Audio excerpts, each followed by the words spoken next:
જય હો. સમગ્ર જીવનનું એકમાત્ર ધ્યેય તે પરમાત્માની પ્રાપ્તિ. જેમ જળનું બિંદુ સાગરમાં સમાઈ જતા તે સાગરરૂપ બની જાય, તેમ જીવાત્મા પરમાત્મામાં લીન થઈ જાય.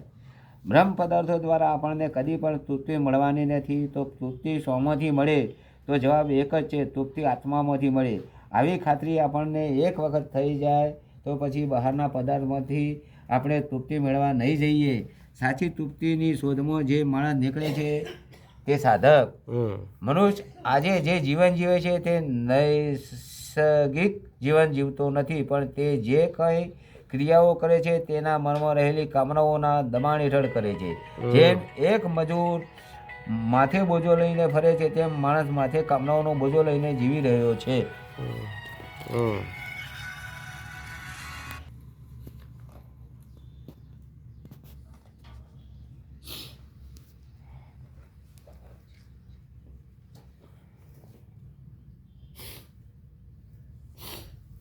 જેટલા બોલ્યો ક્રિયાઓ કરે છે તેના મનમાં રહેલી કામનાઓના દબાણ હેઠળ. માથે બોજો લઈને ફરે છે, તેમ માણસ માથે કામનાઓનો બોજો લઈને જીવી રહ્યો છે. તેથી તેના જીવનમાં હળવાશ નથી હોતી, તેના જીવનમાં શાંતિ નથી હોતી. માણસ પોતાની અંદર રહેલું ભારેપણું ઓછું કરવા નાટક જોવા જાય છે, સિનેમા જોવા જાય છે, હવા ખાવા જાય છે, ફરવા જાય છે, બાગ બગીચામાં જાય છે. માણસને અંદરની વેદના ભૂલવા માટે બહારના સ્થૂળ સાધનોની જરૂર પડે છે. આથી આગળ વધીને એમ કહીએ કે આજનો માણસ મંદિરે જાય છે, ધર્મ કરે છે, સંતોનો સમાગમ કરે છે, તે માણસ પણ અંદરનો ભાર હળવો કરવા બહારથી કંઈક ઢૂંઢી રહ્યો છે. આમ ઢૂંઢતો માણસને જો કોઈ વખત કોઈ સદગુરુ મળી જાય તો તે કહે છે, એ પ્યારા મિત્ર, તારે સાચું સુખ જોઈતું હોય તો તું બહાર ભમવાનું છોડી દે, તો તારી અંદર ચાલ્યો જા. આ જ્ઞાન યોગથી સ્થૂળમાંથી સૂક્ષ્મ તરફ જતો જાય, તેમ તેમ માણસ ઊંચો ચડતો જાય છે. સ્થૂળમાંથી સૂક્ષ્મ તરફ જવું તેનું નામ યોગ, સૂક્ષ્મમાંથી સ્થૂળ તરફ જવું તેનું નામ ભોગ. જો માણસ એક વખત બહારમાંથી સમૂળ અળગો થઈ અંદર ચાલ્યો જાય તો આ રીતે સ્થૂળમાંથી સૂક્ષ્મ તરફ આરોહણ કરવાનું, તેનું નામ જ્ઞાન યોગની સૂક્ષ્મ ક્રિયા. જય હો, જય હો, જય હો. માણસને જ્યારે કોઈ આધાર મળે છે ત્યારે તે તેને છોડતો નથી, તેને પકડી લે છે. પણ જેને આગળ વધવું છે તેને આધાર છોડવો પડે છે. પહેલાં બ્રહ્મ પદાર્થનો આધાર છોડીએ, પછી અંદર જઈએ, પછી તપનો આધાર, જ્ઞાનનો આધાર, પરમાત્માનો આધાર, બધું છોડતા જઈએ અને આગળ વધીએ. કોઈ પણ ઠેકાણે અટક્યા વગર આગળ ને આગળ ચાલ્યો જા. આ છે જ્ઞાન યોગની સૂક્ષ્મ ક્રિયા. તમે બધું છોડો ત્યારે બ્રહ્મના ભેગા થઈ શકશો. પ્રજ્ઞા દ્વારા ચેતનાનું આરોહણ કરવું કોઈ પણ અલંબન ધ્યેય નથી, અંતિમ નથી. આલંબનને વળગી અટકી પડો તો તે સંપ્રદાય.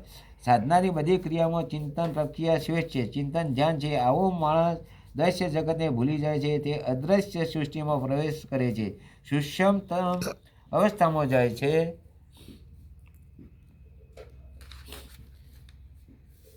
સૂક્ષ્મ અવસ્થામાં જાય છે. ચિંતન કોનું કરવું? તો મહાવાક્યનું.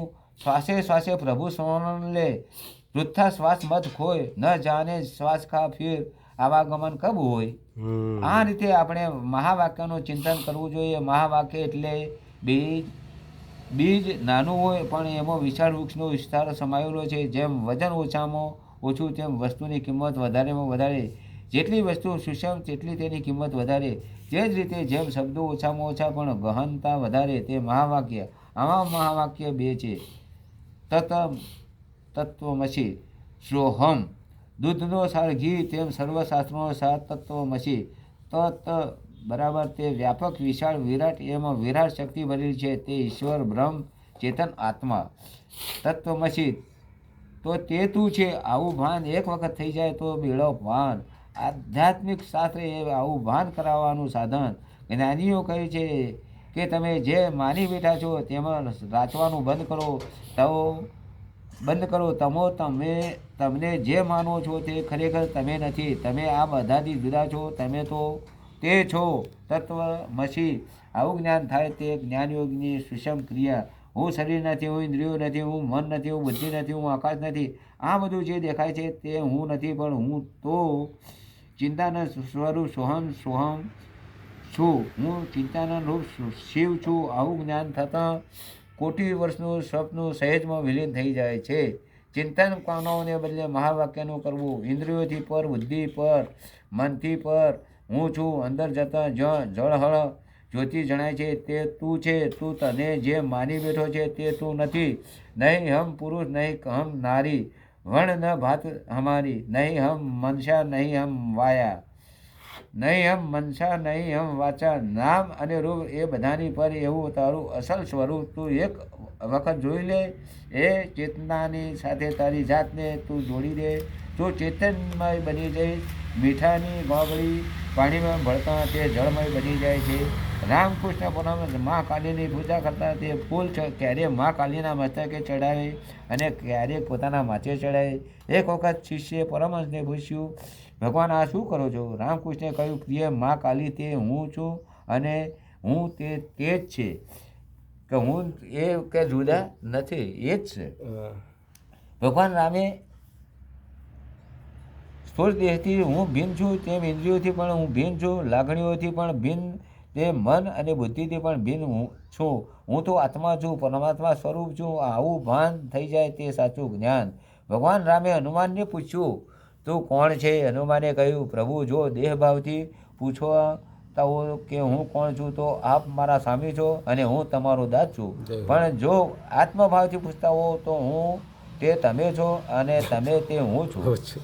શાસ્ત્રોનું લક્ષ્ય શું? શાસ્ત્રોનો સંદર્ભ શું? શાસ્ત્રો આપણને ક્યાં લઈ જવા માટે છે? શાસ્ત્રોનો સાર આ છે, ભાઈ તું તને જે માની બેઠો છે તે તું નથી, પણ તું તે સચ્યાનંદ સ્વરૂપ બ્રહ્મ છે.